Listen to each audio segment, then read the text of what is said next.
Red 2 standing by, all 4 lit and in the green. Welcome back to Legend of Zelda: The Wind Waker. At long last, the journey is almost complete. There isn't too much we have to track down, just a few remaining treasure charts along the way. So treasure chart 3 was one of those. I will be guiding you on how to get to all those treasure charts. We had to head out to the Forest Haven to get this one, so it's not too hard once you know what you're doing, but it can be a little bit deceptive. You can easily get this first time around, and I just sort of missed it. You'll also note that things are at a slightly slower pace this time around, because otherwise we'd be rushing a little bit. And I wanted the chance to relax before we get into the endgame. So from where you get the Deku Leaf, fly up to this highest part of the Forest Haven. You will need to look around, go back across onto this leaf, and then fly across to that gap over there. You will be able to make it. It's a little bit tricky, but if you glide over, you'll be able to head outside and you'll actually see where the treasure chest is. Make sure to top up your magic, and as always, it probably does help if you have double magic. Searching for some of this stuff can be pretty easy, but double magic is fairly useful. So once we get outside, as you can see, there is our treasure chest on that isolated little island. Basically, just change the direction of the wind, and once your magic is topped up, away you go. It's a fair way down, but yeah, you'll notice that those little islands dotted around the Forest Haven do have some purpose, and one of them is Treasure Chart 3. It's pretty impressive to think that I finally managed to get all those treasure charts sorted out. That's pretty much the entire purpose of this journey. It took a while. I had to do a bit of research to find some of them, but being able to get all these, and ultimately over the course of this episode, being able to get all the heart pieces, that was something special. The best effort I've put into the game, and yeah, it started out as just a little relaxation project, and it's produced phenomenal results. So there we go, treasure chart number 3. And of course we get our usual treasure out of it. What are we going to find once I actually get to showing it? Still a lot of scrolling around, and it always winds up resetting. So there's one of our fairy islands. It's Eastern Fairy Island. Basically sight yourself and cruise around the island, and we'll be able to get that treasure. As I said, you can get it pretty early, but I forgot about it and didn't quite realise it was there. And yep, almost there. I do take a little bit of time to position everything just right, and as always, the anticipation of finding just what we're going to get. In this case, it's been a little while between recording and editing, so I probably forgot exactly what it all is. And there we go, 200 rupees, which we admittedly don't need that much. We've got more than enough for Tingle. And now we are on Windfall Island once again. We'll be able to pick up a couple of treasure charts here, which is fairly fortunate. It's nice to be able to grab all of those, but some of them you will need the deluxe Picto box for. I did realise that I needed to get a treasure chart from Salvatore by beating the squid shooting minigame once again. So once again, here we are playing our little game of Battleship. It's always nice catching up with Salvatore and watching his goofy expressions. He at least makes some fun out of it, even if he looks terminally bored most of the time. It's just a little depth of characterization and expression that Wind Waker's graphical style has, and it's a perfect demonstration of why a really good art style can serve a game much better than hyper-realistic graphics can. Not a good start there, but we sank one of them. I do think that actually having an art style and committing to the bit is really important, because then it means you've got something recognizable, you've got something you can work with, and it allows the game to stand on its own 2 feet, because all those games that pushed for hyper-realism way back in any era, but especially around the time of the GameCube, they don't look as good now, but something like Wind Waker holds up over time on account of the fact that it's got its own unique identity. It's able to set itself and convey what it wants through its own artistic choices. You look at how expressive Link is. You can see bits of expression in the N64 games, but this has really enhanced Link's expressiveness. So this was Treasure Chart 7, out near Star Island. But yeah, we've got a game that's full of charm and character and warmth, and in part it's because of that graphical style. It's really nicely done, and I think that just the way it's all been presented and everything it's something special. It's a very well-crafted game, and even if not quite everything is perfect, it's still very solid. It's very enjoyable. And it's always going to stand better, I think, than a lot of those super realistic games that really want you to say, here's the latest game in about 10,000 Ks or something and whatever it is. You don't always need to do that. Like, put the effort into it, at least make it look decent, and there's 200 rupees. But make the effort to make your game stand out. Give it its own style, its own identity, its own something special, and things will just sort of flow from there. So we're looking for Treasure Chart 27 now. Thankfully, past me was flicking through things enough. And we are heading out to... drum roll, please. Okay, so... that's not Diamond Step Island. It is our private oasis. So higher up on the top of the private oasis, we will need the hook shot for it. We'll need to get in just the right spot, latch onto the trees, and then climb up to the highest point of the island, where we will be able to get the treasure chart. And for some reason, it's raining again. At least I don't have to climb. It's worse than Breath of the Wild. It rains a heck of a lot, and yeah. It's nice, but the Tears of the Kingdom did include that armor that you can find, but you really need to find the armor, because making the potions is just flat out useless.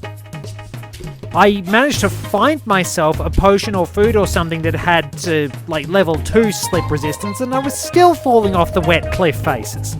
It's terrible. You need that armor, and there's no guarantee you're going to find it pretty easily, which is the unfortunate thing about an open world game. At least you still find most of the stuff in this game, despite the fact it is sort of open world. So that leads us to Starbelt Archipelago, which means we have to deal with a few cannon ships and a few Kargaroks. Nobody likes dealing with Kargaroks. It's a real pain in the backside when it comes to the actual Triforce hunt out at 7 Star Isles, because somehow the boats developed incredible accuracy, and there were Kargaroks, and it was just a complete and utter shambles. You'll get to see that next episode. I think next episode is at long last the Triforce hunt. I just wanted to clean absolutely everything up and make sure we got all our bits and pieces. I think this was a heart piece as well. There weren't too many to find at this point, which is really, really good. No, it was money.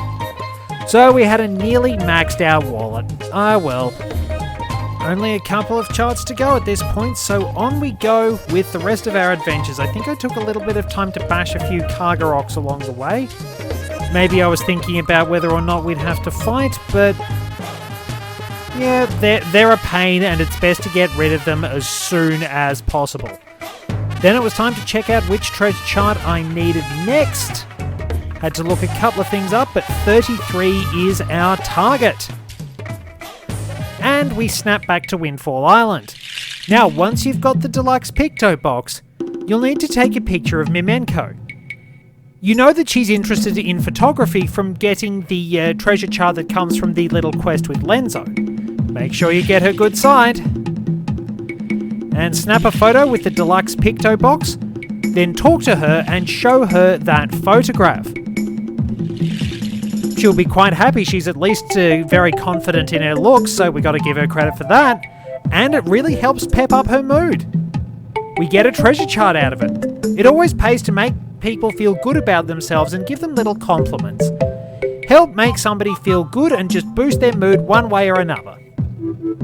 So, our reward for that will set us out on the high seas once again, and I can get rid of the pictograph. We don't really need to carry them around, and we don't have a lot of space for pictographs anyway.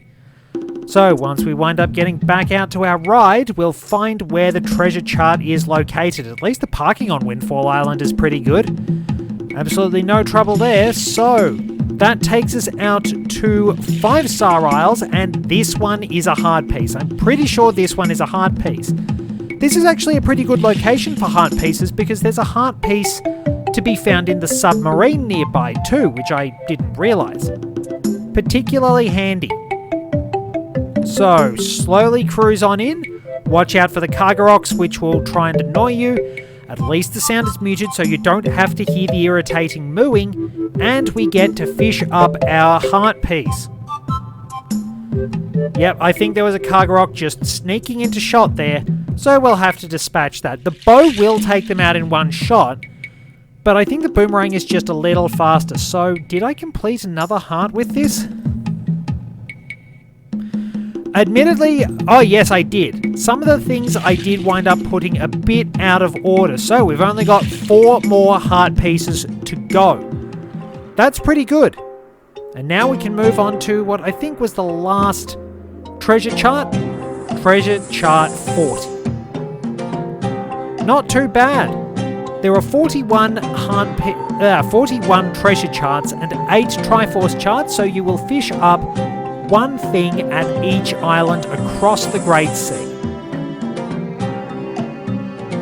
And I presume I was looking up where I need to go. Southern Fairy Island. We had to head out to one of the towers nearby. It is worth exploring those well, I think they're officially platforms, but I've always called them towers because the chart is called the platform chart. I didn't know such a thing existed. I'm seriously impressed at how much there actually was to find in this game. There's so much neat stuff. It feels like I'm just finding more and more to do. It feels so legitimately impressive. And of course we've got the turrets here to take out. So yeah, just a little bit of me trying to be an artillery expert. And the Bokoblin hits the drink again.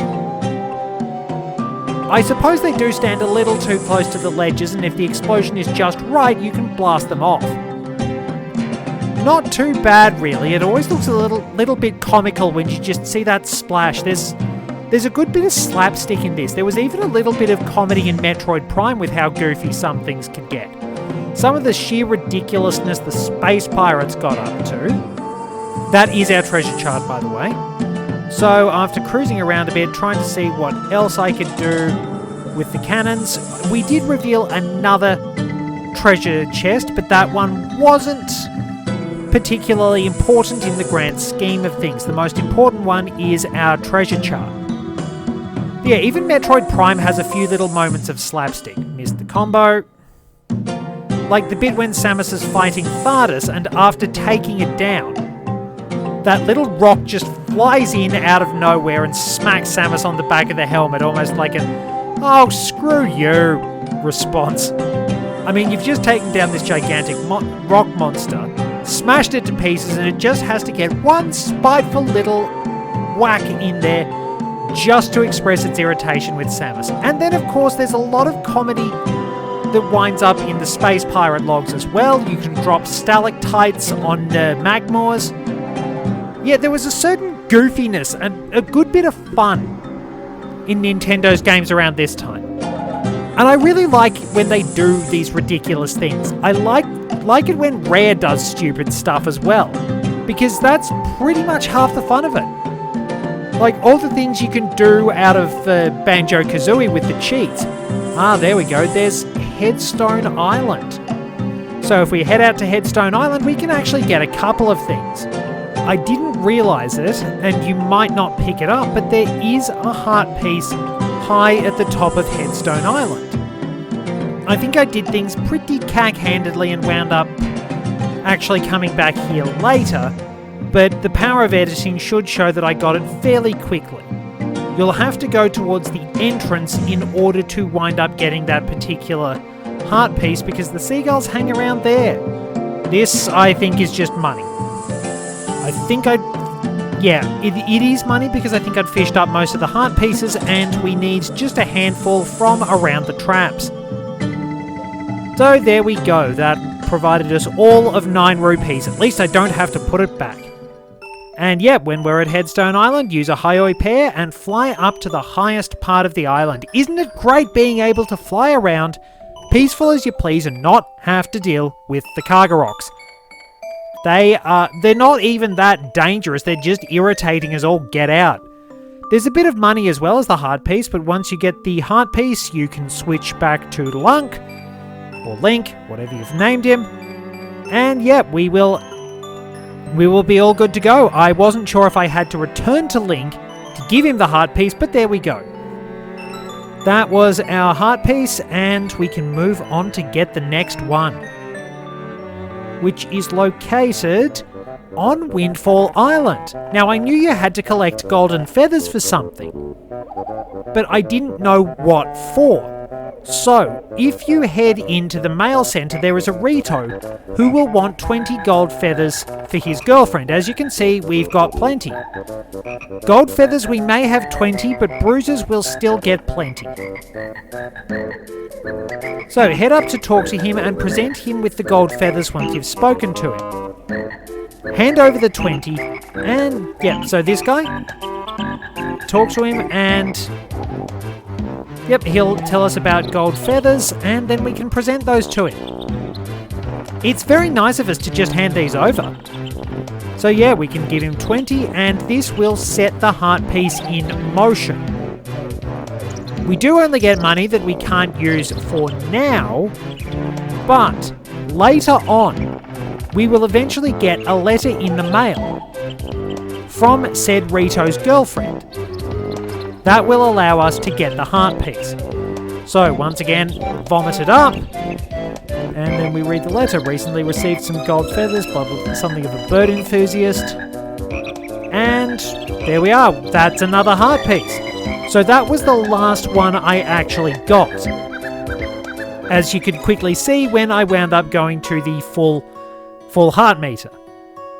So there's one more on Windfall Island that I didn't know about. You can get a heart piece from lighting up the lighthouse, but you have to talk to the man nearby at night.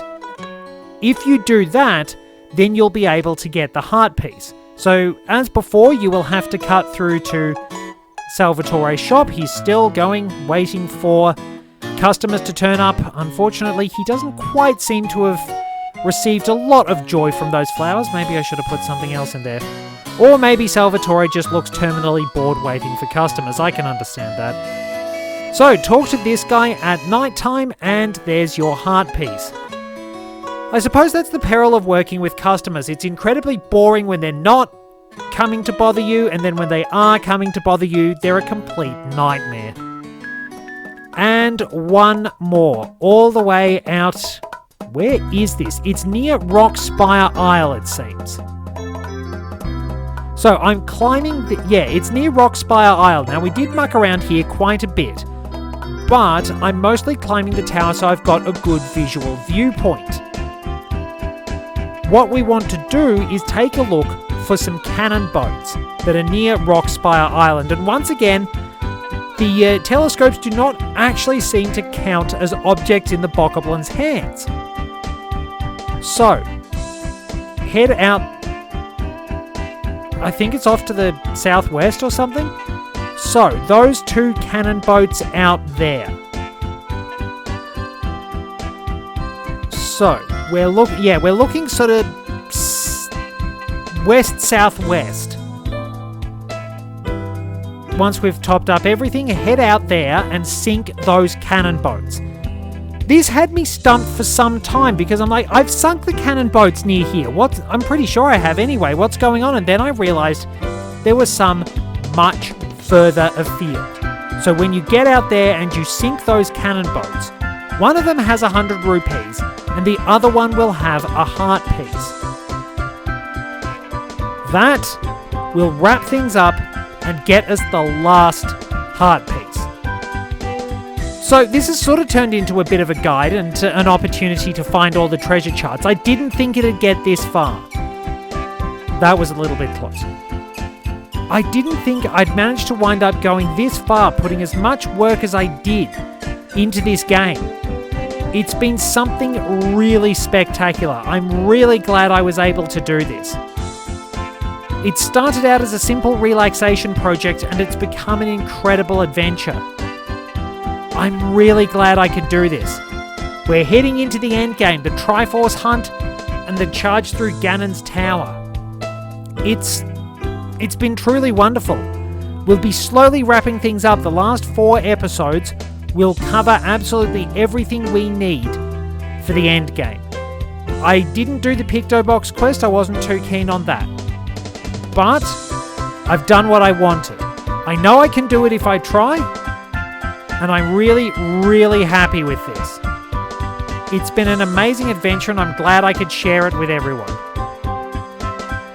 And as I get shot by a cannon one last time, we'll be able to close in a little faster, take it down and get our last heart piece.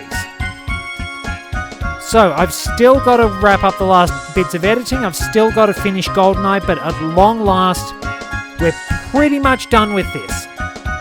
The journey is almost complete and I'm glad you've been able to experience it with me. It's just fantastic. Thank you so very much for joining me and making this a really wonderful adventure. Till next time, this is Red 2, returning to base.